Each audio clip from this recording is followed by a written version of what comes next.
Welcome student, welcome to vision WBCS. Vision WBCS YouTube চ্যানেলে তোমাদের সবাইকে স্বাগত জানাচ্ছি। তো দেখো, আমরা মিসলেনিয়াস এক্সামকে কেন্দ্র করে ম্যাথের যে প্র্যাকটিস সিরিজ স্টার্ট করেছি, আজকে প্র্যাকটিস সেট 5 নিয়ে তোমাদের সামনে উপস্থিত হয়েছে। তো আজকের ক্লাস থেকে যারা প্রথম, তাদেরকে একটা ইনফরমেশন আমি দিয়ে দিচ্ছি যে এই ক্লাসের পিডিএফ সম্পূর্ণভাবে ফ্রিতে তোমরা পাবে। কোথায় পাবে না, আমাদের ভিশন কম্পিটিটিভ এক্সাম বলে যে অ্যাপটা আছে, সেই অ্যাপের মধ্যে ঢুকবে। যদি রেজিস্টার করা না থাকে তাহলে রেজিস্টার করবে। রেজিস্টার করার পরে লগ ইন করবে। লগ ইন করার পরে এই ধরনের একটা ইন্টারফেস দেখতে পাবে।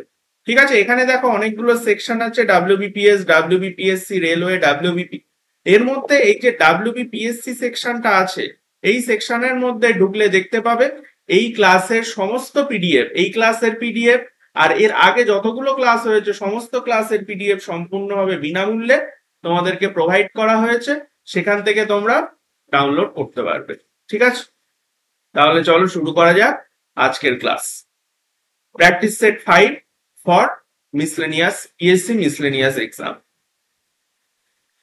ফার্স্ট অঙ্ক আজকে কি বলছে?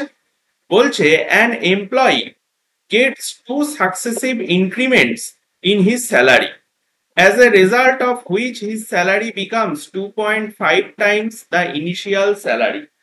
2.5 times the initial salary. What was the first percentage increment if the second percentage increment was 4 times as high as the first?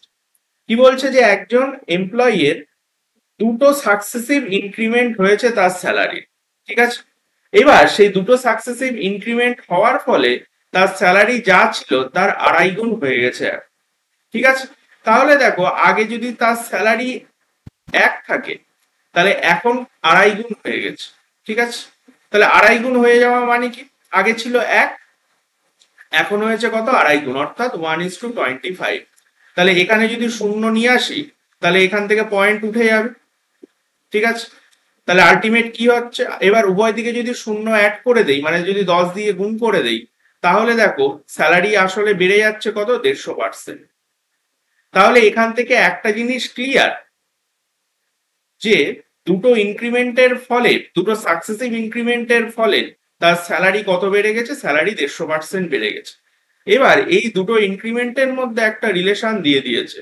বলছে কি, বলছে যে first percentage increment if the second percentage increment was 4 times as higher the first। বলছে যে first percentage increment যদি x হয় তাহলে second percentage increment কি হবে, তার 4 গুণ হবে। ঠিক আছে, তাহলে এখান থেকে কি বোঝা যাচ্ছে, এখান থেকে বোঝা যাচ্ছে যে এক ব্যক্তির স্যালারি প্রথমে যদি x% বৃদ্ধি পায়, তারপরে 4x% বৃদ্ধি পাবে, তাহলে ওভারঅল কত বৃদ্ধি পাবে, x plus 4x plus 4x square by 100, overall এত পার্সেন্ট বৃদ্ধি পাবে।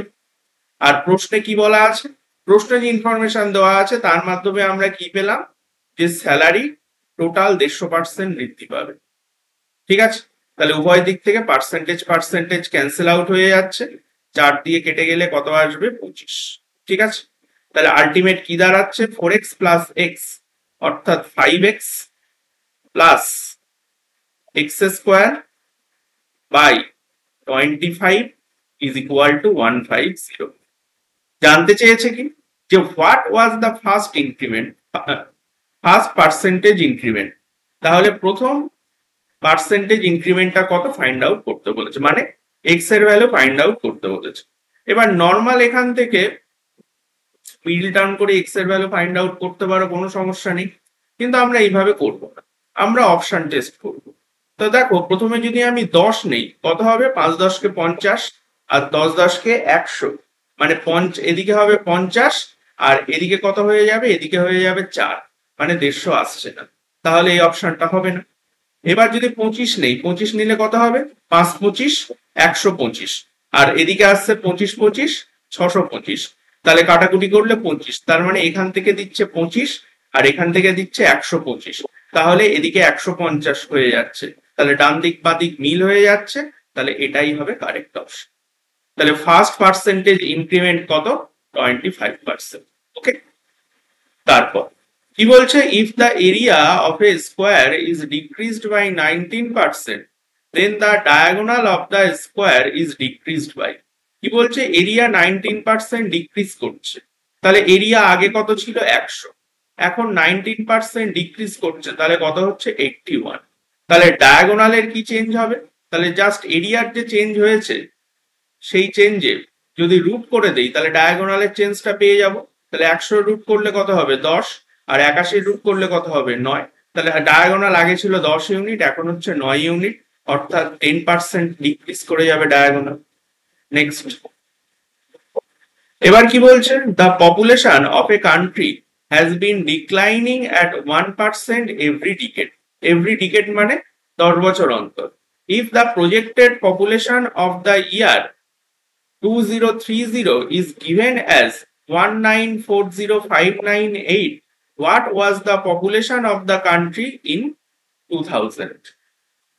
বলছে যে 2000, বলছে প্রত্যেক বছর মানে প্রত্যেক 10 বছর অন্তর পপুলেশন 1% করে কমতে থাকছে। তা 2030 সালের পপুলেশনটা দেওয়া আছে, জানতে চেয়েছে যে 2000 সালে পপুলেশন কত ছিল। ঠিক আছে, তাহলে আমি ধরে নিচ্ছি যে 2000 সালে পপুলেশন ছিল এক্স। ওকে, তাহলে 2010 সালে পপুলেশন কত হবে? 1% কমে যাবে। তার মানে যদি 100 থাকে তাহলে কমে কত হবে? 99। 2020 সালে কত হবে?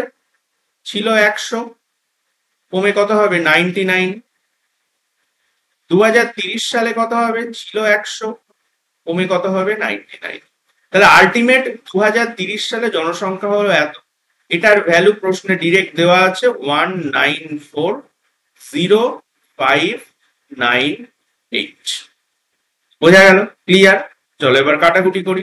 এটা পুরোপুরি 11 দিয়ে কেটে যাবে, এখানে হবে কত? 9।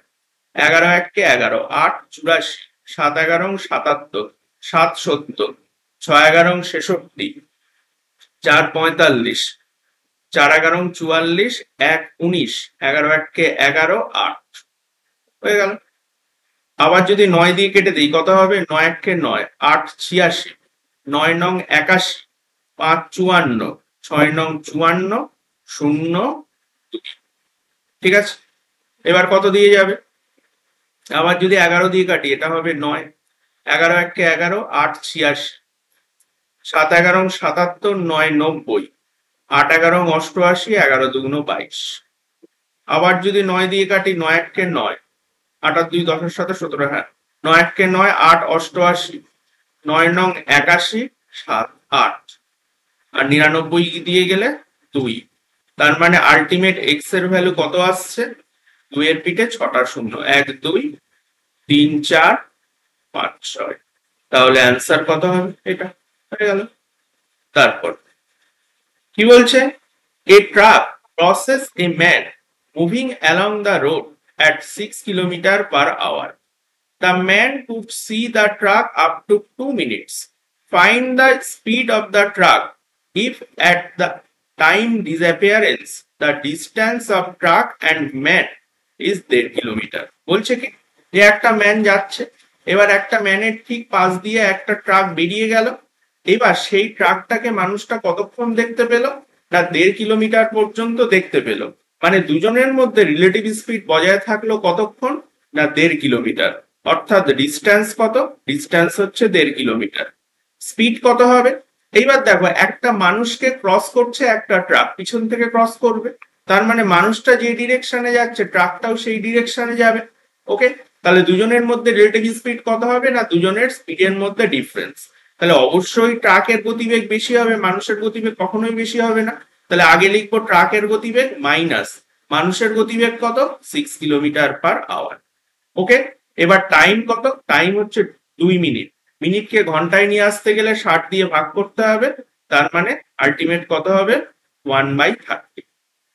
ঠিক আছে, তাহলে 3 বারং 36, আলটিমেট কোনাকুনি গুণ করলে কত হবে? 36। তাহলে এক্স এর ভ্যালু কত আসছে? 42। জানতে চেয়েছে কি যে ট্রাকের স্পিড কত, তাহলে তার ট্রাকের স্পিড হচ্ছে 42 km/h। তারপরে কি বলছে? যে a boy plants a bomb at a place and starts running at 20 meter per second. 20 meter per second. After 50 seconds, the bomb was blast. In how much time the sound of blast will be listened by the boy if speed of the sound is 350 meter per second? ঠিক আছে, কি বলছে যে একটা বালক একটা বোমকে plant করলো, plant করার পরে সেই যে জায়গাতে প্ল্যান্ট করেছিল সেখান থেকে 20 মিটার পার সেকেন্ড বেগে দৌড়ানো শুরু করলো। ঠিক আছে, এবার 50 সেকেন্ড পরে সেই বোমটা ব্লাস্ট করলো, মানে 50 সেকেন্ড পরে বোমটা যেখানে ব্লাস্ট করলো সেখান থেকে একটা শব্দ উৎপন্ন হলো। ঠিক আছে, তাহলে এই 50 সেকেন্ডে তো বালকটা তো ওখানে ছিল না, এই 50 সেকেন্ডে ওই জায়গা থেকে বালক কিছুটা দূরত্ব অতিক্রম করেছে। তাহলে 50 সেকেন্ডে কতটা দূরত্ব অতিক্রম করবে? 1 সেকেন্ডে 20 মিটার যদি যায় তাহলে 50 সেকেন্ডে কত মিটার যাবে? 50 সেকেন্ডে যাবে 1000 মিটার। 1000 মিটার দূরত্ব অতিক্রম করে ফেলেছে। তার মানে ইনিশিয়াল অবস্থায় ওই বোমের শব্দ এবং বালকের মধ্যে ডিফারেন্স কত? 1000 মিটার। ঠিক আছে, এবার কি শব্দ যেই উৎপন্ন হলো তখন সেই শব্দটা ওই বালকের পিছনে ধাওয়া শুরু করলো। দুজন সেম ডিরেকশনে যাচ্ছে। এবার সাউন্ডের গতিবেগ কত বলে দিয়েছে? 350 মিটার পার সেকেন্ড। আর বালকের গতিবেগ কত? বালকের গতিবেগ হচ্ছে 50 মিটার পার সেকেন্ড। বালকের গতিবেগ হচ্ছে 20 মিটার পার সেকেন্ড। ঠিক আছে, তাহলে দুজনের মধ্যে রিলেটিভ স্পিড এত, ফাইন্ড আউট করতে হবে টাইম, মানে কত সময় পরে বালক শব্দটা শুনতে পাবে। ঠিক আছে, তাহলে কি হবে? এদিকে আসছে 1000 আর এদিকে আসছে কত? 330 ইন্টু টি। শূন্য শূন্য কেটে যাচ্ছে, তাহলে টি এর ভ্যালু কত আসছে? 100/33, মানে 100/33 সেকেন্ড পর বালক বোমের শব্দ শুনতে পাবে বা বিস্ফোরণের শব্দ শুনতে পাবে। এবার কি বলছে a shopkeeper bought 80 kg of rice at a discount of 10%. Besides, 1 kg of rice was offered free to him on the purchase of every 20 kg rice. If he sells the rice at mark price, his profit percentage will be. ঠিক আছে, কি বলছে ভালো করে বুঝবে। বলছে যে একজন শপকিপার 80 কেজি রাইস কিনছে 10% ডিসকাউন্ট। ঠিক আছে, তার মানে রাইসটা 10 টাকায় দাম ছিল, রাইসটার 80 কেজি রাইসের 10 টাকা দাম ছিল, 9 টাকায় কিনছে। ঠিক আছে, আচ্ছা, এবার 10% ডিসকাউন্ট দিয়েছে, তার সাথে সাথে আরো একটা অফার দিয়েছে। কি অফার দিয়েছে না, প্রতি 20 কেজি রাইসে 1 কেজি করে ফ্রি দিয়েছে। প্রতি 20 কেজি রাইসে 1 কেজি করে ফ্রি দিয়েছে। তার মানে কি? তার মানে হচ্ছে সে 21 কেজি কিনেছে, দাম দিয়েছে 20 কেজি। ঠিক আছে, সে কিনেছে কত কেজি? সে 21 কেজি কিনেছে, দাম দিয়েছে কত? 20 কেজি। ঠিক আছে, মানে 21 কেজির দাম যদি 21 টাকা হয়, সে 21 টাকা দেয়নি, সে 1 টাকা কম দিয়েছে। কত টাকা দিয়েছে? 20 টাকা দিয়েছে। ঠিক আছে, তাহলে এটা কি আসলো? আলটিমেট এই দুটো যদি সাকসেসিভ করি, সাকসেসিভ মানে এখানে যদি সাকসেসিভটা যদি রেশিও মেথডে করি তাহলে এখানে কি পাবো? এখানে পাবো কস্ট প্রাইস আর সেলিং প্রাইসের রেশিও। তাহলে 10 দুগুণ 20, তাহলে কি আরো কাটা যাবে, 3 তিরিকে 9, 3 7 21। তাহলে আলটিমেট 7 টাকার জিনিস ওই ব্যক্তি কিনেছে 6 টাকায়। তার মানে এটা কি? এটা হচ্ছে মার্ক প্রাইস, আর এটা হচ্ছে যে বিক্রি করেছে তার ক্ষেত্রে সেলিং প্রাইস, আর যে কিনেছে তার ক্ষেত্রে কস্ট প্রাইস। তাই যে কিনেছে তার ক্ষেত্রেই এটা ধরি কস্ট প্রাইস। ঠিক আছে, তাহলে পুরো সিনারিওটা এবার দেখো কি দাঁড়ালো, যে একটা জিনিসের দাম ছিল 7 টাকা, সেই জিনিসটা একজন দোকানদার তার মহাজনের কাছ থেকে কিনে এনেছে 6 টাকা দিয়ে। ওকে, দোকানে রেখে দিয়েছে, দোকানে কাস্টমার আসলো, এবার ওই দোকানদার কি করলো, সে তো 7 টাকা দিয়ে 7 টাকার জিনিস তো 6 টাকায় কিনেছিল। দোকানদার এবার কি করলো, এই যে 6 টাকার জিনিস সে আবার ঘুরিয়ে এই 7 টাকায় বিক্রি করলো, মানে মার্ক প্রাইসে বিক্রি করলো। এখানে দেখো তাই বলেছে, if he sells the rice at mark price. এই জায়গাটা কিন্তু বোঝার জায়গা। খুব কনফিউশনের জায়গা, কিন্তু ভালো করে বোঝো কি বলছে। যে একটা কিছু পরিমাণ চাল 7 টাকা দিয়ে কিনলো, সেটা কিছু পরিমাণ চালের দাম 7 টাকা, সেটা সে 6 টাকা দিয়ে কিনলো। কেনার পরে সে সেই চালটাকে মার্ক প্রাইসে অর্থাৎ 7 টাকায় বিক্রি করলো, মানে আলটিমেট 6 টাকার জিনিস সে 7 টাকায় বিক্রি করলো। তাহলে প্রফিট করলো কত? 1 টাকা। ক টাকায়? 6 টাকায়।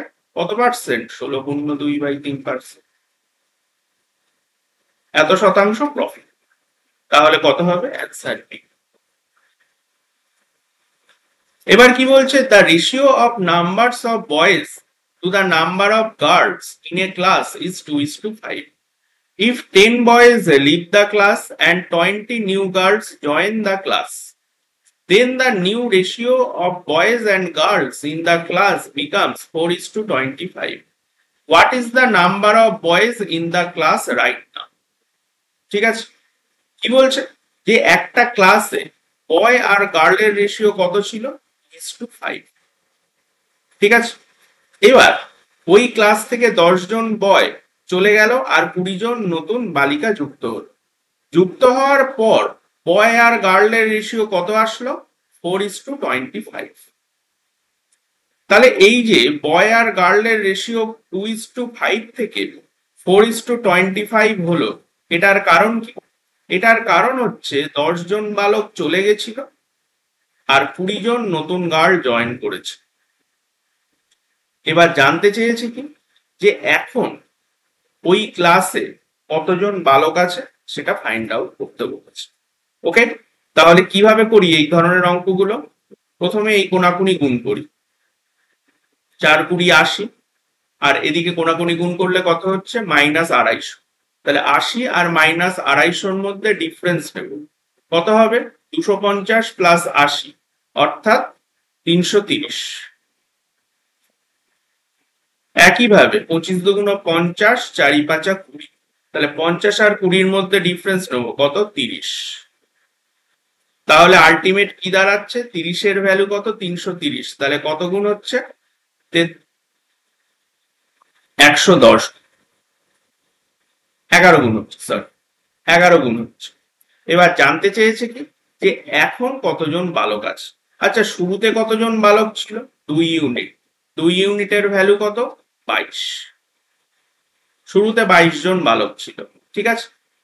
10 জন বালক চলে গেল, তাহলে 22 থেকে 10 বাদ দিয়ে দাও, কত হচ্ছে? 12 জন। তাহলে এখন ওই ক্লাসে কতজন বালক আছে? 12 জন বালক আছে। অ্যান্সার কি? ক্লিয়ার? বলছে এ বাস goes to Mumbai from Delhi at a speed of 60 km/h for 60% of the journey and covers the remaining part of its journey at the speed of 70 km/h. What is the average speed of the bus during the entire journey under consideration? বলছে 60% journey cover করছে 60 km/h গতিবেগে। তাহলে 60% মানে কি? 3/5। অর্থাৎ total journey যদি 5 unit হয়, তার মধ্যে 3 ইউনিট কভার করছে 60 km/h গতিবেগে। তাহলে বাকি আছে 2 ইউনিট। তাহলে 2 ইউনিট কভার করছে 70 km/h গতিবেগে। তাহলে জানতে চেয়েছে যে পুরো জার্নির অ্যাভারেজ স্পিড কত। নর্মাল ওয়েটেড করে দাও, 3 × 6 = 18, 180, 70 × 2 = 140 বাই 5। ঠিক আছে, তাহলে এখানে কত হয়? 5×36 আর এখানে হচ্ছে 28। তাহলে 36 × 2 = 72 থেকে 8 বাদ হয়ে যাবে, তাহলে আলটিমেট কত হবে? 64। তাহলে অ্যান্সার কত? অ্যান্সার। এবার কি বলছে? 3 glasses of equal volume contain milk mixed with water. The ratios of milk and water are 3:2, 5:1 and 3:5 respectively. Contents of these glasses are poured in a large vessel. The ratio of milk and water in the large vessel is. ঠিক আছে, কি বলছে? যে 3টে glass আছে, ঠিক আছে। প্রথম গ্লাসে মিল্ক আর ওয়াটারের রেশিও কত? 3:2। দ্বিতীয় গ্লাসে 5:1, তৃতীয় গ্লাসে 3:5। আর তিনটে গ্লাসই কিন্তু ইকুয়াল ভলিউমের। ঠিক আছে, তাহলে তিনটে গ্লাসই যদি ইকুয়াল ভলিউমের হয় আর সেই গ্লাস তিনটে যদি সম্পূর্ণভাবে ভর্তি থাকে, তাহলে প্রথম গ্লাস থেকে যতটা মিক্সচার আসবে দ্বিতীয় গ্লাস থেকেও ততটা মিক্সচার আসবে, তৃতীয় গ্লাস থেকেও ততটা মিক্সচার আসবে। কিন্তু এখানে কি তাই এসেছে? এখানে প্রথম গ্লাস থেকে এসছে কতটা mixture?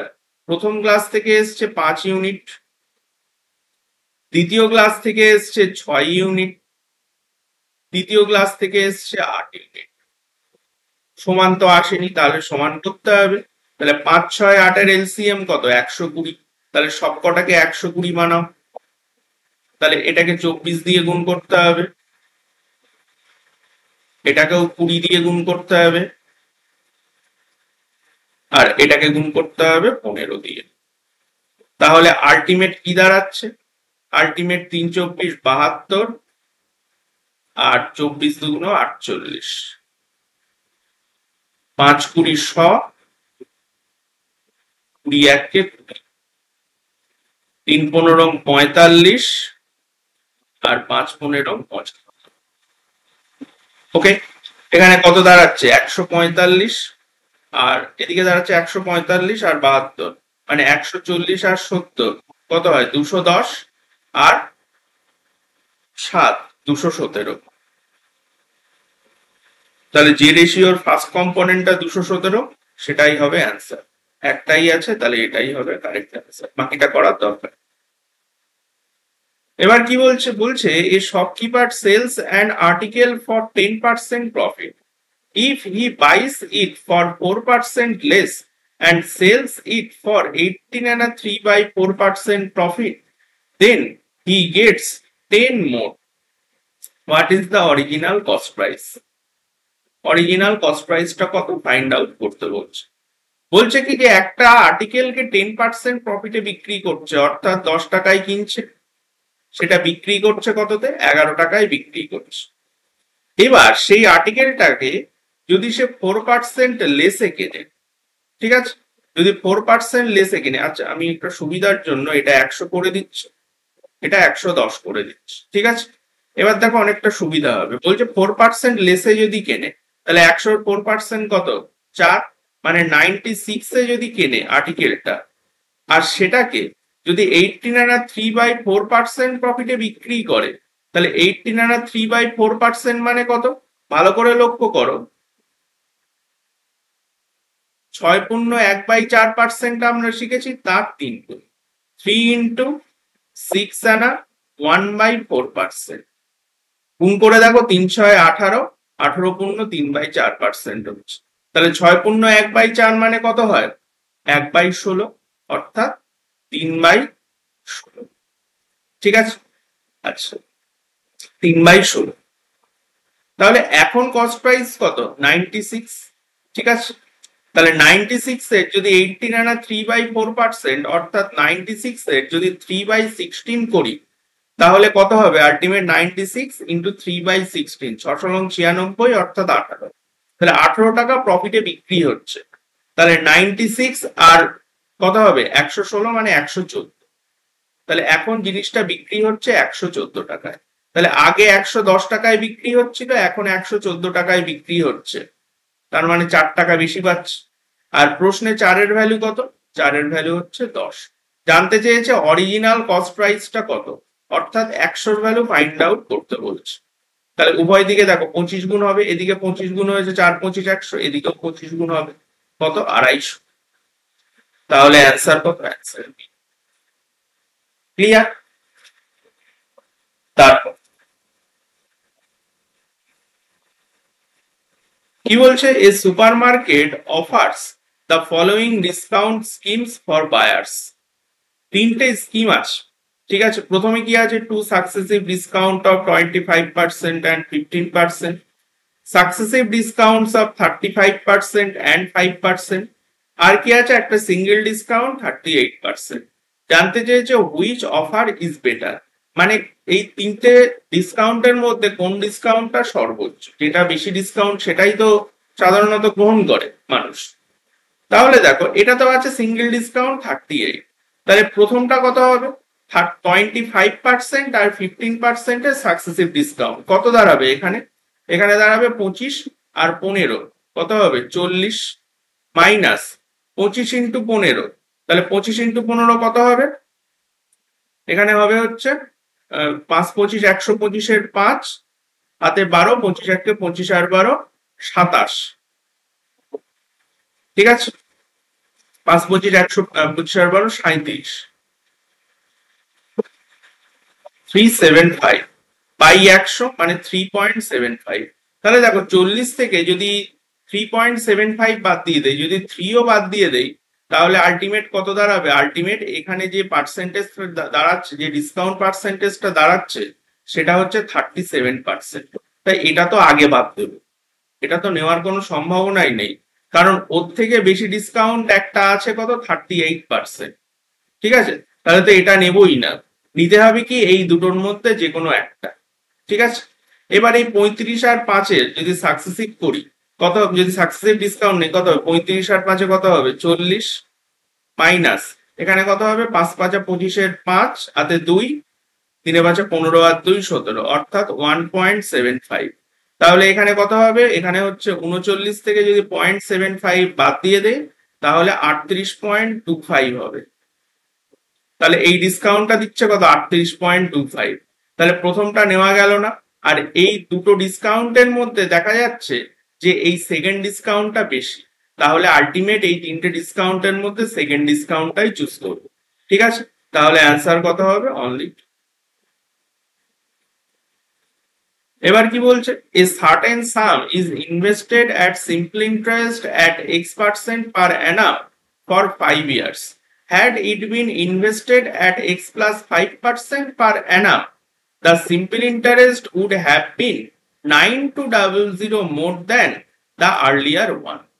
What is the sum? কি বলছে যে একটা টাকাকে x% রেটে 5 বছরের জন্য রাখা হয়েছে, যদি সেই টাকাটাকে x+5% রেটে ওই 5 বছরের জন্য রাখা হয়, তাহলে আগে যা সিম্পল ইন্টারেস্ট পাচ্ছিল এখন তার থেকে 9200 বেশি পাবে, তাহলে জানতে চেয়েছে কি যে সামটা কত, ঠিক আছে ক্লিয়ার।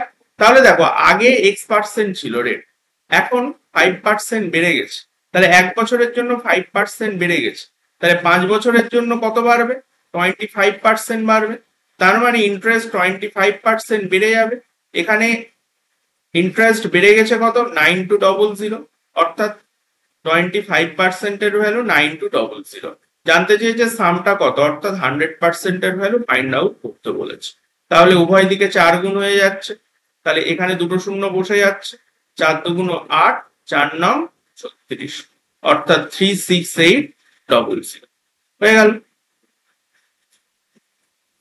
এবার কি বলছে, the time taken by a boat to travel 13 kilometer downstream is the same as time taken by to travel 7 kilometer upstream. If the speed of the stream is 3 kilometer per hour, then how much time will it take to travel a distance of 44.8 kilometer in still water? কি বলছে যে 13 kilometre downstream যেতে আর 7 kilometre upstream যেতে একই সময় লাগে, তাহলে সময় যদি সেম থাকে তাহলে ডিস্টেন্স যে রেশিওতে পরিবর্তিত হয় স্পিডও সেই রেশিওতে পরিবর্তিত হবে, অর্থাৎ ডাউনস্ট্রিম স্পিড আর আপস্ট্রিম স্পিডের রেশিও কত চলে আসলো 13:7 বা 13/7। ওকে, এবার কি বলছে, এবার বলছে যে স্রোতের গতিবেগ কত 3 কিলোমিটার পার আওয়ার।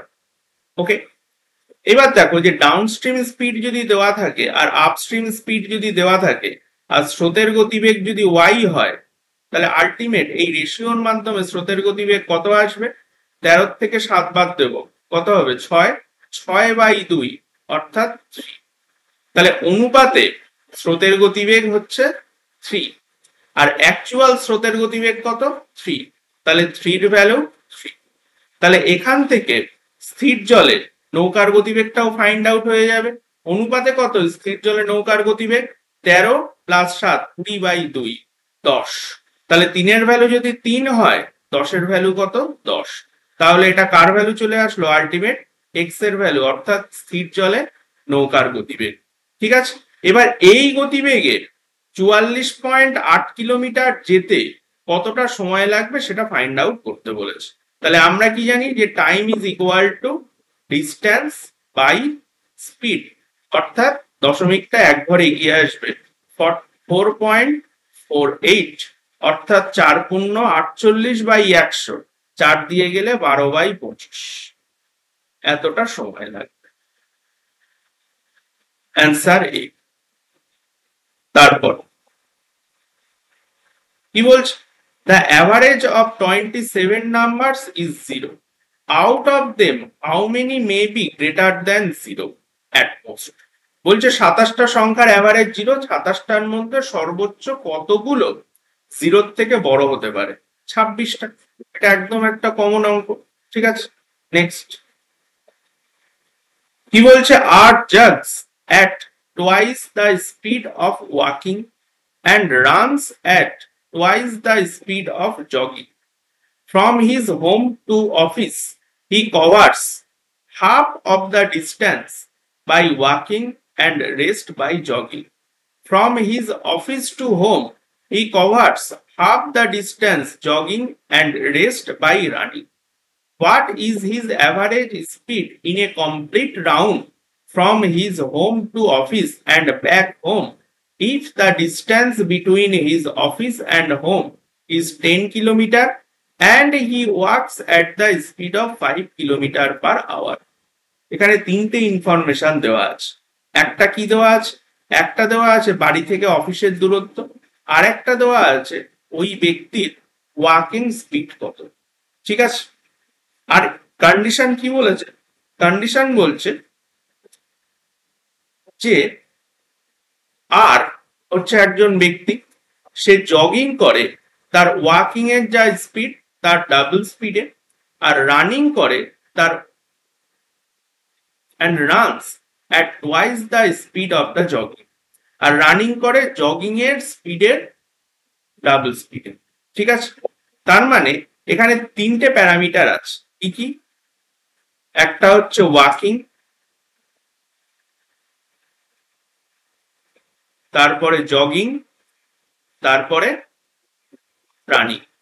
ঠিক আছে, তাহলে জগিং করছে ওয়াকিং এর ডাবল স্পিডে, আর রান করছে জগিং এর টুয়াইস স্পিডে। ঠিক আছে, তাহলে দেখো আমি যদি রানিং স্পিড যদি 4 ইউনিট ধরে নেই, তাহলে জগিং স্পিড কত হবে? জগিং স্পিড কত হবে? এখানে কি বলেছে যে runs at twice the jogging speed, মানে জগিং স্পিডের ডাবল স্পিডে সে রানিং করে। ঠিক আছে, তাহলে জগিং স্পিড কত হবে? রানিং স্পিডের হাফ, অর্থাৎ। আচ্ছা, তারপরে কি বলছে? আর jogs at twice the speed of walking, মানে ওয়াকিং যে স্পিডে করে তার ডাবল স্পিডে জগিং করে। তার মানে যে স্পিডে জগিং করে তার হাফ স্পিডে ওয়াকিং করবে। তাহলে জগিং যদি 2 ইউনিট স্পিডে করে, তাহলে ওয়াকিং করবে 1 ইউনিট স্পিডে। তাহলে এখান থেকে কিন্তু এদের স্পিডের একটা কম্পারিজন আমরা পেয়ে যাচ্ছি। ঠিক আছে, বোঝা গেল? এবার কি বলছে দেখো, এবার এখানে বলে দিয়েছে যে he walks at 5 kilometre per hour. তাহলে ওয়াকিং স্পিড কত? 5 কিলোমিটার পার আওয়ার। তাহলে জগিং স্পিড কত হবে? 10 কিলোমিটার পার আওয়ার। আর রানিং স্পিড কত হবে? 20 কিলোমিটার পার আওয়ার। তাহলে তার ওয়াকিং স্পিড, জগিং স্পিড আর রানিং স্পিডের এক্সাক্ট ভ্যালু পেয়ে গেলাম। ঠিক আছে, বোঝা গেল? আচ্ছা, এবার কি বলে দিয়েছে? তার বাড়ি থেকে অফিসের দূরত্ব হচ্ছে 10 কিলোমিটার। ঠিক আছে, এবার সে বাড়ি থেকে অফিসে যায়, অফিস থেকে বাড়িতে আসে। তাহলে এই বাড়ি থেকে অফিস যাচ্ছে আর অফিস থেকে বাড়িতে আসছে, এই পুরো জার্নিতে তার অ্যাভারেজ স্পিড কত সেটা ফাইন্ড আউট করতে দিয়েছে।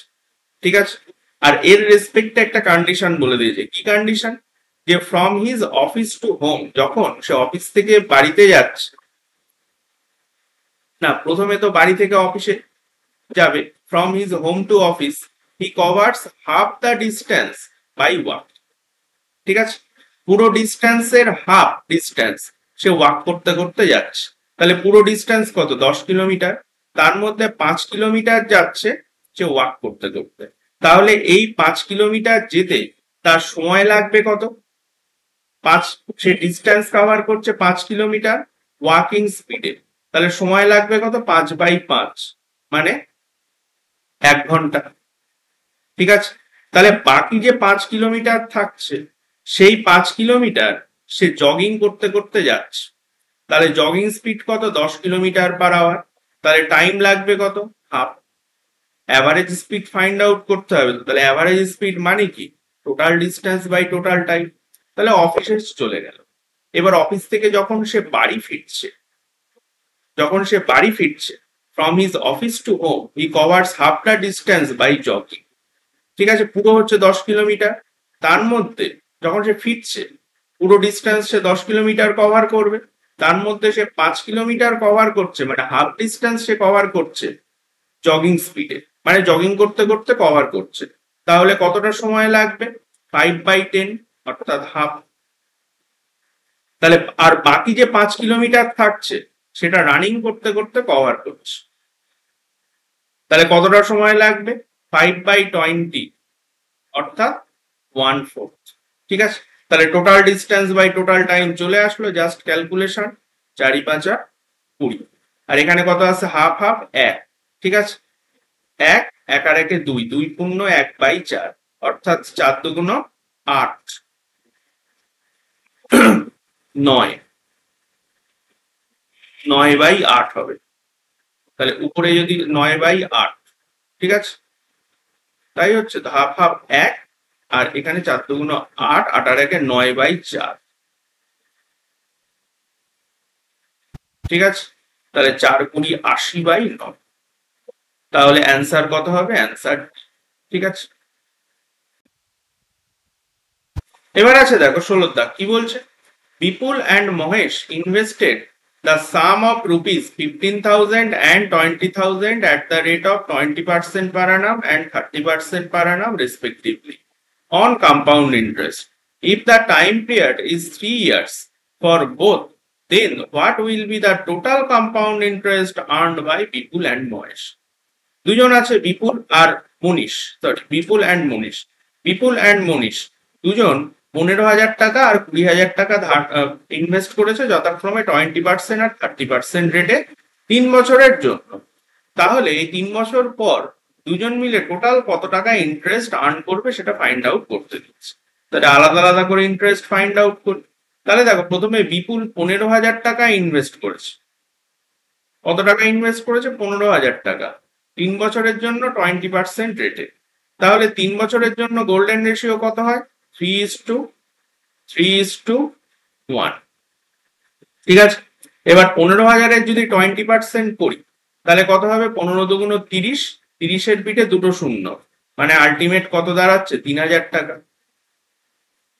3,000-এর যদি আবার 20% করি কত হবে? 30 × 20, অর্থাৎ 600 টাকা। 600-র যদি 20% করি কত হবে? 100। ঠিক আছে, তাহলে টোটাল ইন্টারেস্ট কত দাঁড়াচ্ছে? 3×9 9,000, 3×6 = 1800, উপরে তুলে দেই। 9,000, 1800 আর 100 কত আসছে? 0, 2, 9, 10। ঠিক আছে, 10,920 টাকা। তারপরে 20,000 টাকা 30%, 3 বছরের জন্য। তাহলে 20,000-এর 30% করলে কত হবে? এদিকে দুটো শূন্য কমে যাবে, তাহলে হবে হচ্ছে 6,000 টাকা। 6,000-এর যদি 30% করি কত হবে? 1800। 60 × 30। 1800-র যদি আবার 30% করি কত হবে? 30, মানে 540। 30 × 18, 540। তাহলে আলটিমেট এখানে কত দাঁড়াচ্ছে? 3×6 = 18,000, 3×8=54 মানে 5400, আর এদিকে কত আসছে 540, কত হচ্ছে টোটাল 0 4 4 আর 5 9, আর এদিকে কত আসছে 23,940, আর এদিকে হচ্ছে 10,920, দুটো যোগ করতে হবে, কত আসবে 0 6 9 9 18, 8 হাতে 1, 3 আর 1 4, আর 2 আর 1 3, 34,860 টাকা অ্যান্সার কি? এটাই কিন্তু একদম বেস্ট প্রসেস, গোল্ডেন রেশিও। এবার কি বলছে যে in a group of 108 persons the ratio of the number of males and females is 5:4. The average height of the males is 158.7 centimeter and that of females is x centimeter. If the average height of all the persons in the group is 155.5 centimeter, then the value of x. Total 108 জন আছে, তার মধ্যে কিছু সংখ্যক আছে mail আর কিছু সংখ্যক আছে female, ঠিক আছে? আর এই মেল আর ফিমেলের রেশিও কত বলছে যে 3:4। ওকে, এবার মেলের অ্যাভারেজ হাইট কত 158.7, ওকে, আর ফিমেলের x সেন্টিমিটার, আর ওভারঅল কত, ওভারঅল হচ্ছে 155.5। তাহলে ফিমেলের ফাইন্ড আউট করতে বলেছে, তাহলে আমি ধরে নিচ্ছি ফিমেলের 155.5, এখানেও 155.5 হওয়ার কথা, কিন্তু এখানে 158.7 আছে, কত বেশি আছে 3.2 বেশি আছে, তাহলে 3.2 বেশি আছে, ঠিক আছে? তাহলে 3.2, আচ্ছা এখানে 5:4 আছে, 5:4, তাহলে টোটাল কত বেশি, টোটাল 16 বেশি। ওকে, তাহলে এদিকে 16 কমিয়ে দাও, কমিয়ে দিলে তো হবে না, এখানে 4 জন আছে, তাহলে 4 দিয়ে ভাগ করে দিতে হবে, তাহলে 155.5 থেকে 4 বাদ দিয়ে দিতে হবে, কত হবে 151.5। এবার কি বলছে when a number is divided by 49 the remainder is 9, what will be the remainder when the same number is divided by 7? তাহলে জাস্ট এই ফার্স্ট কেসে যে রিমাইন্ডারটা এসছে সেই রিমাইন্ডারকে এই 7 দিয়ে যদি ভাগ করে দেই তাহলে আলটিমেট রিমাইন্ডার আসবে কত 2, তাহলে অ্যান্সার হবে হচ্ছে 2। এটাই হলো শর্ট ট্রিক। এখানে কি বলছে what will be the remainder when 141 into 142 into 143 is divided by 6? তাহলে 6 মানে কি 3 into 2, ঠিক আছে? এবার এই যে পুরো সংখ্যাটা যদি 3 দিয়ে ডিভিজিবল হয় আর যদি 2 দিয়ে ডিভিজিবল হয়, এই দুটো যদি আমি দেখাতে পারি কোনোভাবে, যদি হয়, আমি বলছি যে হবে তা না, যদি হয় তাহলে রিমাইন্ডারটা 0 হওয়ার একটা সম্ভাবনা আছে। আগে ওসব বাদ দাও, আগে আমরা চেক করি যে 6 মানে 3 into 2। ওকে, এইবার এখানে দেখো 140 এর মধ্যে এই 141 আছে যেটা 3 দিয়ে ডিভিজিবল, ঠিক আছে? আবার এখানে 142 আছে যেটা 2 দিয়ে ডিভিজিবল, আর পুরো এক্সপ্রেশনটা কোন অবস্থায় আছে, তাহলে এখানে এই এক্সপ্রেশনে 141 যদি 3 দিয়ে ডিভিজিবল হয় আর 142 যদি 2 দিয়ে ডিভিজিবল হয়, তাহলে পুরো এক্সপ্রেশনটাই কিন্তু 6 দিয়ে ডিভিজিবল হবে। আর একটা সংখ্যা 6 দিয়ে ডিভিজিবল হওয়া মানে সেটা কি ইমপ্লাই করে যে রিমাইন্ডারটা হবে 0, তাহলে এখানে রিমাইন্ডার কত, এখানে রিমাইন্ডার হবে 0, হয়ে গেল।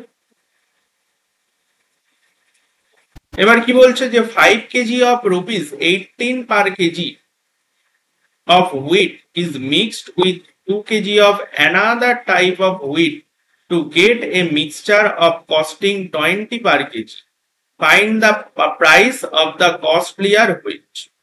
ঠিক আছে, বলছে কি যে 18 টাকা পার কেজি একটা হুইটের 5 কেজি পরিমাণের সাথে 2 কেজি পরিমাণের একটা অ্যানাদার টাইপের হুইট মিক্স করা হচ্ছে, আর সেই মিক্সচারের যে দাম, সেই মিক্সচারের দাম হচ্ছে কত 20 টাকা পার কেজি। জানতে চেয়েছে কি, জানতে চেয়েছে যে সেকেন্ড যে টাইপটা আছে, যে টাইপের 2 কেজি নেওয়া হয়েছে, সেই টাইপটার প্রতি কেজির দাম কত ফাইন্ড আউট করতে বলেছে। ঠিক আছে, বোঝা গেল? তাহলে দেখো দু ধরনের আছে।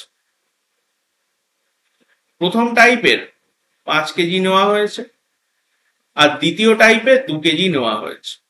প্রথম টাইপের প্রতি কেজির দাম হচ্ছে 18 টাকা পার কেজি, আর এদেরকে মিক্স করায় সেই মিক্সচারের দাম হচ্ছে 20 টাকা পার কেজি। ঠিক আছে, তাহলে এই যে টাইপটা 2 কেজি নেওয়া হয়েছে তার প্রতি কেজির দাম কত? তাহলে এখানে নর্মাল রিভার্স ডেভিয়েশন করতে হবে। এখানে 20 বসিয়ে দাও, এখানে 20 হওয়ার কথা হয়েছে 18, কত কম? 2 কম। 5 জনের জন্য 5 দুগুণ 10 কম, এদিকে 10 বাড়াতে হবে, তাকে 2 দিয়ে ভাগ করে দিতে হবে, অর্থাৎ 5 মানে 25। তাহলে সেকেন্ড টাইপের দাম কত? 25 টাকা পার কেজি। এবার আসছে দেখো 21 দাগ, কি বলছে? The total surface areas of a cube and a sphere are equal. What will be the ratio between their volume? তাদের ভলিউমের রেশিও কত ফাইন্ড আউট করতে বলছে। ঠিক আছে, তাহলে দেখো এদের টোটাল সারফেস এরিয়া ইকুয়াল, তাহলে কিউবের টোটাল সারফেস এরিয়া কত? 6a square. স্ফিয়ারের টোটাল সারফেস এরিয়া কত? 4πr square. এই দুটো সমান। তাহলে যদি 2 দিয়ে কাটি কত হবে? 3, আর এখানে কত হবে? 2। তাহলে কি পেলাম? এখানে 3a square is equal to 2πr square. ঠিক আছে, তাহলে এখান থেকে যদি a square by r square find out করি, কি আসবে? 2π/3। তাহলে a বাই r যদি ফাইন্ড আউট করি কি হবে? √2π/√3। এবার এদের ভলিউমের রেশিও ফাইন্ড আউট করতে বলেছে। ঠিক আছে, তাহলে কিউবের ভলিউম কত হয়? a cube. আর স্ফিয়ারের ভলিউম কত হয়? 4/3πr cube.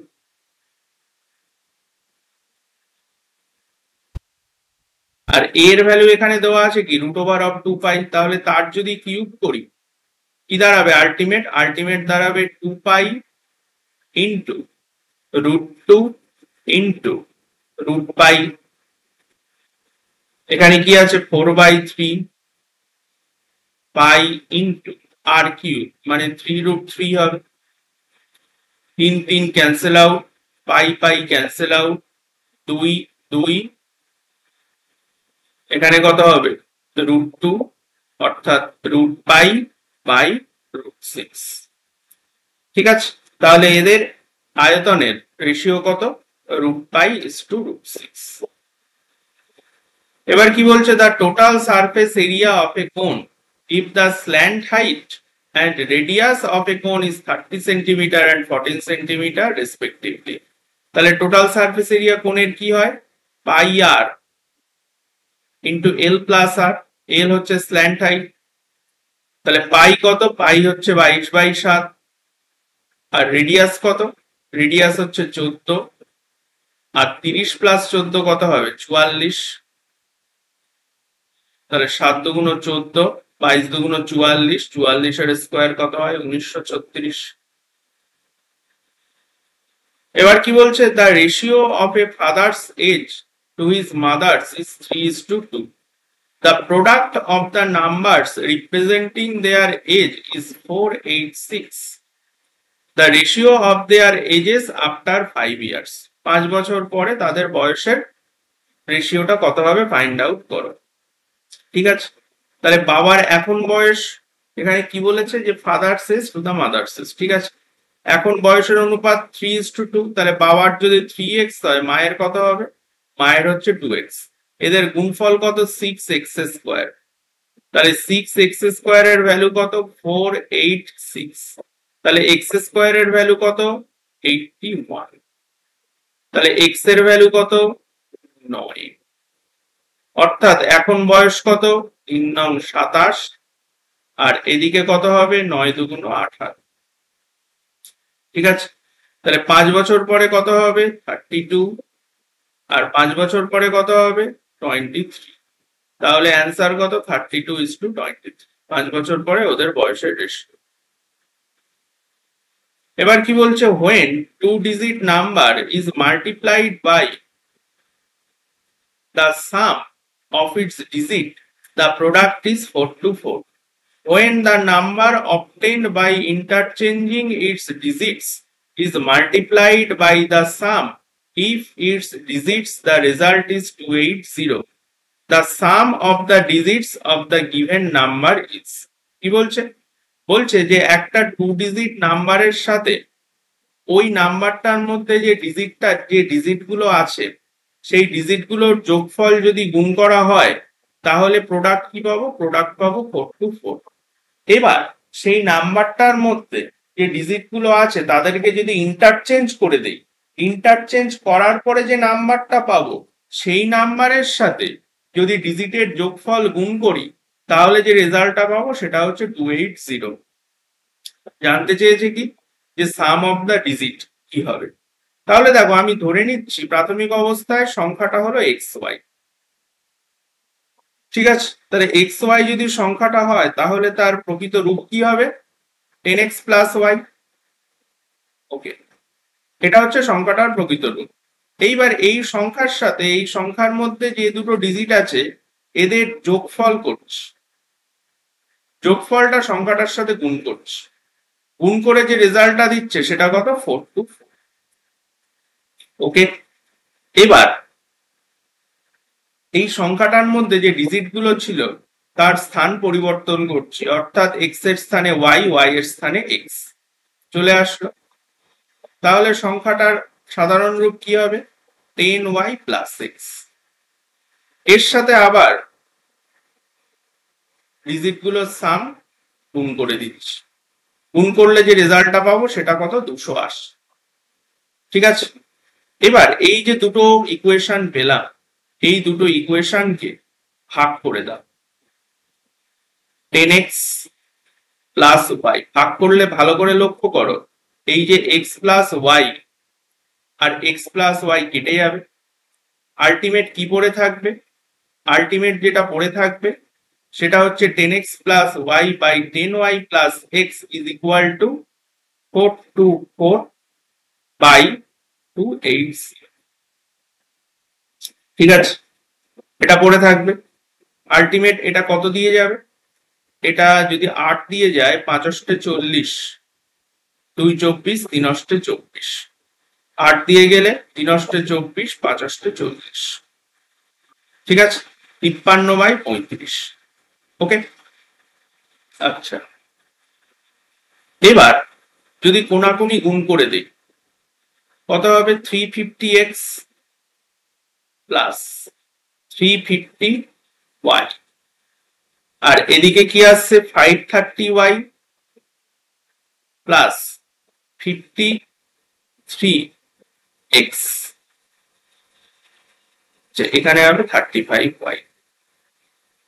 তাহলে এখানে আছে 350x আর 53x, তো যদি মাইনাস করে দিই তাহলে 350 থেকে 50 বাদ দিয়ে 300 থেকে 3 বাদ দিলে 297x, আর 530 থেকে যদি তাহলে কত হবে? 495y। তাহলে x বাই y কত দাঁড়াচ্ছে? 495/297। তার সাথে 16 আর 2 18, 9 আর 5 14, আর 4 8। যদি 9 দিয়ে কেটে দিই কত হবে? 5 নং 45, 5 নং 45, 9 দিয়ে কাটলে 3 নং 27, 3 নং 27, 11 দিয়ে কাটলে 5/3। তাহলে x আর y এর রেশিও কত পেয়ে গেলাম? 5:3। ঠিক আছে, এবার একটা জিনিস ভালো করে লক্ষ্য করো, এই দুটো ইকুয়েশনে যদি 5 আর 3 পুট করো, এই প্রথম ইকুয়েশনটাতে যদি আমি 5 পুট করে দিই কত হবে? 50, আর এদিকে কত আসছে? 53, এখান থেকে কত আসছে? 53, আর 5 আর 3 8। ঠিক আছে, কত আসছে? 3 অষ্টে 24 এর 4, হাতে 2, 5 অষ্টে 40 আর 2 42। ডান দিক বাঁ দিক কিন্তু এক্সাক্ট হয়ে যাচ্ছে। তার মানে এখান থেকে বোঝা যাচ্ছে যে x এর এক্সাক্ট ভ্যালু 5, y এর এক্সাক্ট ভ্যালু 3। জানতে আর x আর y কি? x আর y হচ্ছে ওই সংখ্যাটার মধ্যে থাকা দুটো ডিজিট। এবার এদের সাম ফাইন্ড আউট করতে বলেছে, তাহলে 5 আর 3 কত হবে? 8।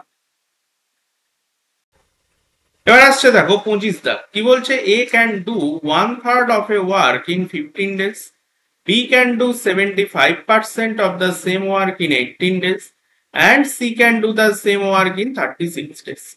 B and C work together for 8 days. In how many days will A alone complete the remaining work? কি বলছে যে A 1/3 কমপ্লিট করছে কত দিনে? 15 দিনে। B 75% মানে 3/4 কমপ্লিট করছে 18 দিনে। আর সি পুরো কাজ আমি যদি ধরে নেই 3×4 12 ইউনিট কমপ্লিট করছে, সি 36 দিন। ঠিক আছে, এবার দেখো এ 1/3 কমপ্লিট করছে 15 দিনে, পুরো কাজ কত? 12 ইউনিট, তাহলে 12 ইউনিটের 1/3 মানে 4 ইউনিট কমপ্লিট করছে 15 দিনে, তাহলে 12 ইউনিট কমপ্লিট করবে কত দিনে? 45 দিনে। আচ্ছা, বি 3/4 মানে 9 ইউনিট কমপ্লিট করছে 18 দিনে, তাহলে 3 ইউনিট কমপ্লিট করবে 6 দিনে, তাহলে 12 ইউনিট কমপ্লিট করবে 24 দিনে। সি 12 ইউনিট কমপ্লিট করবে 36 দিনে। তাহলে পুরো কাজটা এ কমপ্লিট করছে 45, বি কমপ্লিট করছে 24, সি কমপ্লিট করছে 36 দিনে। তাহলে পুরো কাজটা কত? 45, 24 আর 36 কত দিয়ে যাবে? 3 দিয়ে গেলে 3 15 45, 3 অষ্টে 24, 3 12 36। আবার 3 দিয়ে গেলে 3 5 15, 8, 3 4 12। 4 দিয়ে গেলে 5, 2, 1। কত হচ্ছে? 5 2 10, 3 3 9, 4 9 36, 360 ইউনিট হচ্ছে টোটাল কাজ। তার মধ্যে এ এর এফিসিয়েন্সি কত? 3 3 9 মানে 8। বি এর এফিসিয়েন্সি কত? বি এর এফিসিয়েন্সি হচ্ছে 15 আর সি এর এফিসিয়েন্সি কত? 10। এবার বলছে বি আর সি 8 দিন কাজ করে চলে গেছে, তাহলে বি আর সি এর টোটাল এফিসিয়েন্সি কত? তারা 8 দিন কাজ করেছে, মানে 8 25 200 ইউনিট কাজ হয়ে গেছে। বাকি আছে কত? 160 ইউনিট। এটা এ একা কত দিনে কমপ্লিট করবে? তাহলে এর এফিসিয়েন্সি 8, তার মানে 20 দিনে কমপ্লিট। তাহলে অ্যান্সার কত হবে? 20। হয়ে গেল, 25টা কমপ্লিট। নেক্সট সেটে আবার 25টা নিয়ে আসছি।